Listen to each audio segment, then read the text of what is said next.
জনাব সজীব ওয়াজেদ জয় একটার পর একটা ইন্টারভিউ দিচ্ছেন এবং উনি নিয়মিত কথা বলে যাচ্ছেন।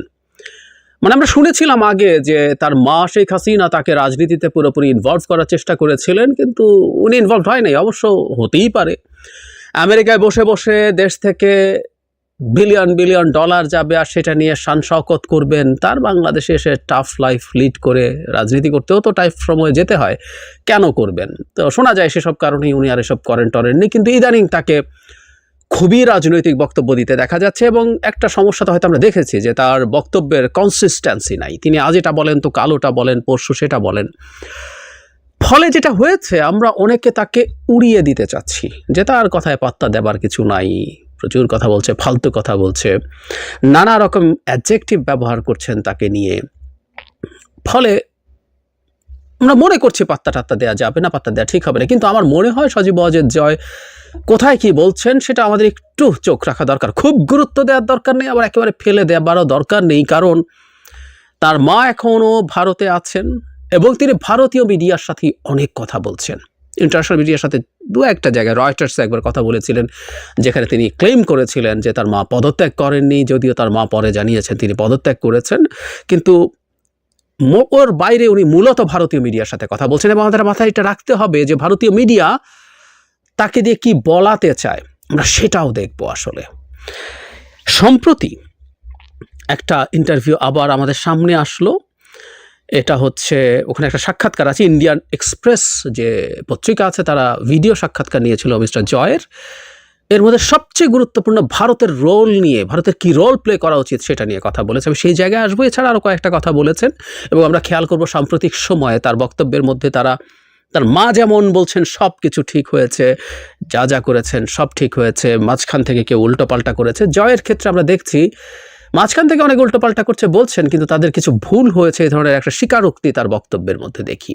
তিনি আগেও আমরা দেখেছি বিএনপির সাথে এক ধরনের আন্ডারস্ট্যান্ডিংয়ের চেষ্টার কথা বলছেন ইত্যাদি ইত্যাদি। যেমন এখানে বলেন, আমি বিশ্বাস করি আমাদের সরকারের উচিত ছিল কোটার বিরুদ্ধে কথা বলা এবং বিরোধীতে আদালত ছেড়ে দেওয়ার পরিবর্তে শুরু থেকে আন্দোলনকারীদের সাথে কথা বলা। উনি কোর্ট ভুল করেছে সেরকম একটা কথা বলেছে। আশ্বস্ত করতে, সুপারিশ করতে বলা হয়েছিল, আলোচনা করতে বলা হয়েছিল, কিন্তু সরকার সেটা না শুনে বিচারের উপরে ছেড়ে দিয়েছে। এগুলোকে উনি ভুল দাবি করছেন। তবে এখানে তিনি জোর দিয়ে বলেন যে যারা সহিংস হয়ে উঠছে সেটার পেছনে একটা বিদেশি গোয়েন্দা সংস্থার হাত ছিল। কাকে ইন্ডিকেট করছে আমরা বুঝতে পারছি। তার মা খুব ক্যাটেগরিক্যালি আমেরিকাকে দায়ী করেছেন। তো তারা বিদেশি যে গোয়েন্দা সংস্থা, তা আমরা আমেরিকার গোয়েন্দা সংস্থাকে দায়ী করছেন, এটা মনে করা যেতেই পারে। এখানে যথারীতি তা করেছেন। এবং আমরা মনে করব যে একই ধরনের আলাপ ভারতের কিছু বাংলাদেশ রিলেটেড লোকজন, আমরা যদি নাম করি, বাংলাদেশের হাই কমিশনার ছিলেন miss Veena Sikri, mister Pinak Ranjan Chakravarty, mister Harshvardhan Shringla. এরা ক্রমাগত, মানে আমাদের দেশের মানুষ, আপামর মানুষ এত বিরোধী কিছু না, মূলত কিছু মানুষকে সিআইএ এবং আইএসআই, পাকিস্তানের যে গোয়েন্দা সংস্থা, তারা মিলে তাদেরকে দিয়ে এই ঘটনাটা ঘটিয়ে দিয়েছে বলে একটা ন্যারেটিভ ভারতে বিক্রি করার চেষ্টা হচ্ছে। এবং সেই ন্যারেটিভ আমরা জয়ের মুখ দিয়ে দেখতে পাচ্ছি। সো এই সিনক্রোনাইজেশনটা, এই সিমিলারিটিটা আমরা খেয়াল রাখবো। মায়ের ক্ষেত্রে বলা হচ্ছে যে মা চলে যেতে চায় নাই, তিনি চেয়েছিলেন যে একটা বিবৃতি দেবেন, ভিডিও বার্তা দেবেন, প্রেসিডেন্টের কাছে পদত্যাগ করবেন, কিন্তু এগুলো কিছু হয় নাই। এটা হয়েছে যে নিরাপত্তা বাহিনী তাকে রাজি করাতে সক্ষম হয়েছে যে তাড়াতাড়ি না করলে প্রতিবাদকারীরা, আন্দোলনকারীরা এসে হাজির হবে এবং তাতে তার নিরাপত্তা ঝুঁকি তৈরি হবে, তাই তাকে সেভাবে রাজি করিয়েছে। এখন দেখি আমরা ইন্টারেস্টিং, তাকে প্রশ্ন করা হয়েছে, এই জায়গাটা নিয়েই আসলে মূলত কথা বলতে চাই। ভারতের প্রতি তার বার্তা কী হবে জানতে চাইলে জয় নয়াদিল্লিকে নেতৃত্ব দিয়ে বাংলাদেশের সংবিধান সমুন্নত রাখার, তিনি এভাবে বলেন, আমি আশা করব।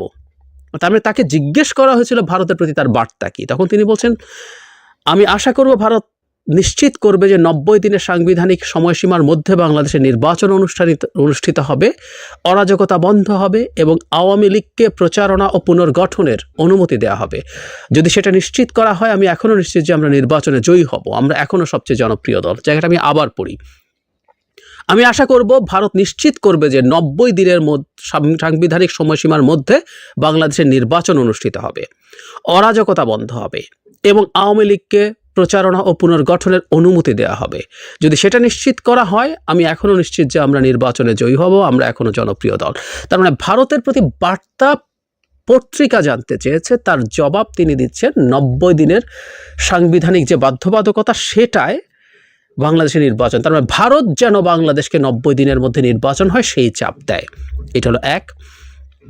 দুই হচ্ছে আওয়ামী লীগ যাতে তার প্রচারণা এবং যাবতীয় কর্মকাণ্ড করতে পারে সেই চাপও যেন দেয়, এবং কারণ তিনি নিশ্চিত যে তারা জনপ্রিয়তম দল এবং নির্বাচন হলে তার দল আবার জিতে ক্ষমতায় আসবে।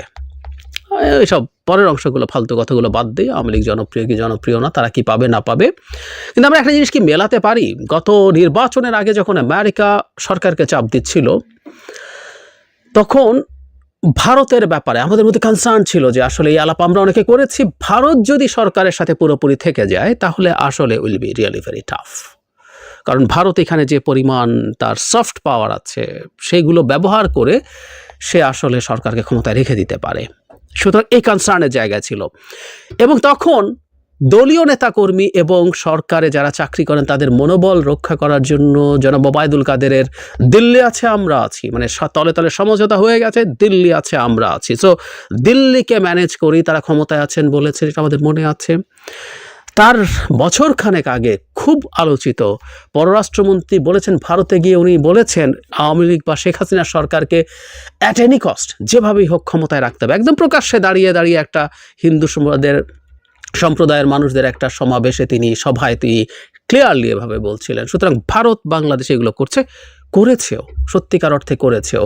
আমরা 1/11 যখন ঘটলো তখন জনাব প্রণব মুখার্জি ওই সময়টা নিয়ে একটা বই লিখেছিলেন, কোয়ালিশন ইয়ার্স, সেখানে তিনি কিভাবে বাংলাদেশের রাজনীতিকে ইনফ্লুয়েন্স করেছেন খুব স্পষ্টভাবে সেগুলো বলেছেন। জেনারেল মইনুল আহমেদের মতো বাংলাদেশের একজন সেনাপ্রধান মুখার্জির সাথে দেখা করে তার চাকরির নিশ্চয়তা চেয়েছিলেন, এবং মুখার্জি বলেছিলেন যদি আওয়ামী লীগ ক্ষমতায় আসে তাহলে তার চাকরির গ্যারান্টি তারা দিতে পারেন, তিনি চাকরিতে থাকবেন, এবং তাই হয়েছে। জনাব মইনুল আহমেদ শেষ পর্যন্ত চাকরি করে রিটায়ার করতে পেরেছিলেন, অথচ 1/11 ঘটানোর জন্য এত তার সমালোচনা সরকারের দিক থেকে ছিল এই ব্যক্তিগুলোর প্রতি, কোনো ব্যবস্থা তো নেয়নি, নেবার কথাও না, আমরা বুঝি, এবং প্রণব মুখার্জির গ্যারান্টি বলে কথা। সুতরাং ভারতের এই যে ইনফ্লুয়েন্স 2014 সালে নির্বাচনের আগে যে পরিস্থিতি হয়েছিল, এবং বিশেষ করে যখন বিএনপি নির্বাচনে পার্টিসিপেট করছিল তখন লিস্ট একটা পার্টিসিপেশন দেখানো যখন জরুরি হয়ে ওঠে, তখন সুজাতা সিং ভারতের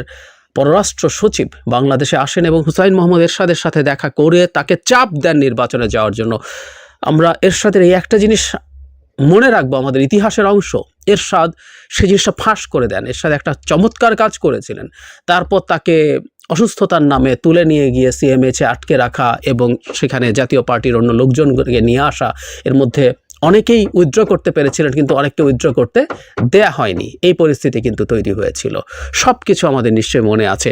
এরপরে একই কথা 18 সালের যে তথাকথিত নির্বাচন হলো রাতের ভোটের, সেটার সময় থাকা, পরবর্তীতে তো এসে গত নির্বাচনের কথা বলছি, যখন আমেরিকা তীব্র চাপ তৈরি করছে তখন আমেরিকাকে 2+2 যে মিটিং হয়েছিল, আমেরিকার দুজন মন্ত্রী পররাষ্ট্র এবং প্রতিরক্ষা, ভারতের পররাষ্ট্র এবং প্রতিরক্ষা মন্ত্রীর সাথে যে মিটিং হলো, সেটাতে ভারত যে আমেরিকাকে তীব্রভাবে চাপ দিয়েছে শেখ হাসিনা সরকারকে চাপ দেওয়া বন্ধ করতে, সেগুলো এখন আমাদের কাছে স্পষ্ট।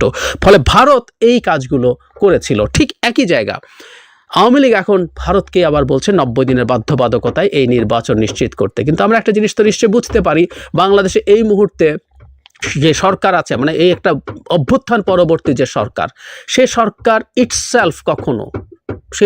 ইটসেলফ কখনো এই সংবিধান ফলো করছে না, এবং আমাদের এই সাংবিধানিক আলাপটা আমরা করব। আমাদের ডক্ট্রিন অফ নেসেসিটি আছে, মানে সংবিধান থাকুক না থাকুক, আমরা পরবর্তীতে এটা আমরা পুরো নতুন সংবিধান লিখি বা এক্সিস্টিং সংবিধানও যদি আমরা রেটিফাই করি, আমরা রেখে দেই, আমরা পরবর্তীতে এটাকে আমরা রেটিফাই করে নিতে পারবো, বা আমরা আমাদের সুপ্রিম কোর্ট থেকে এটা রেফারেন্সও নিতে পারবো। সুতরাং 90 দিনের মধ্যে নির্বাচনের কোনো বাধ্যবাধকতা নেই। উনি যে বলছেন 90 দিনের মধ্যে নির্বাচন হতে হবে, এটা একেবারেই বাজে কথা। আর ভারতকে ডেকে আনা, সো আমাদের এই একটা জিনিস মাথায় রাখতে হবে। আমরা সবাই জানি আওয়ামী লীগ ক্ষমতায় এসেছে, ক্ষমতা ধরে রেখেছে, এখন আবার ক্ষমতায় ফিরতে চাইছে ভারতকে আশ্রয় করে, ভারতকে সাহায্যে নিয়ে, পাশে নিয়ে, এবং ভারতেরও নানা কর্মকাণ্ড আছে যারা আমাদের এক্সিস্টিং যে অভ্যুত্থান হয়েছে সেটাকে তারা ওয়েলকাম করেনি, এমনকি এটাকে ডিস্টেবিলাইজ করার মতো নানা রকম পদক্ষেপ তারা নেওয়ার চেষ্টা করছে। এগুলো আমাদের সামনে খুব ক্লিয়ারলি ভিজিবল হয়ে উঠছে। সুতরাং জনাব সজীব ওয়াজেদ জয় যত ভারতের সাথে কথা বলছেন, ভারত যত বাংলাদেশের অবস্থানের বিপরীত অবস্থান নিয়ে কথা বলছে, এগুলোকে আমরা এক সূত্রে মিলিয়ে ফেলবো নিশ্চয়ই, এটা মেলানো সম্ভব।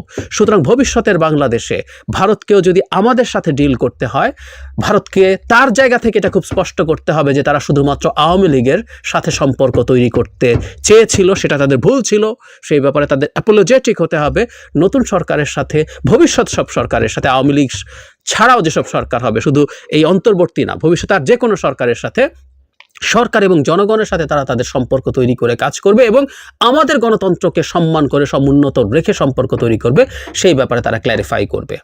এবং এই সজীব ওয়াজেদ জয়ের কথাবার্তাগুলো তারা যেভাবে সামনে আনছে, সেগুলোর ব্যাপারেও তাদের বক্তব্য থাকা উচিত যে ভারতের বাংলাদেশের ব্যাপারে এই সব কথা বলার লিস্ট কোনো রাইট আছে কিনা।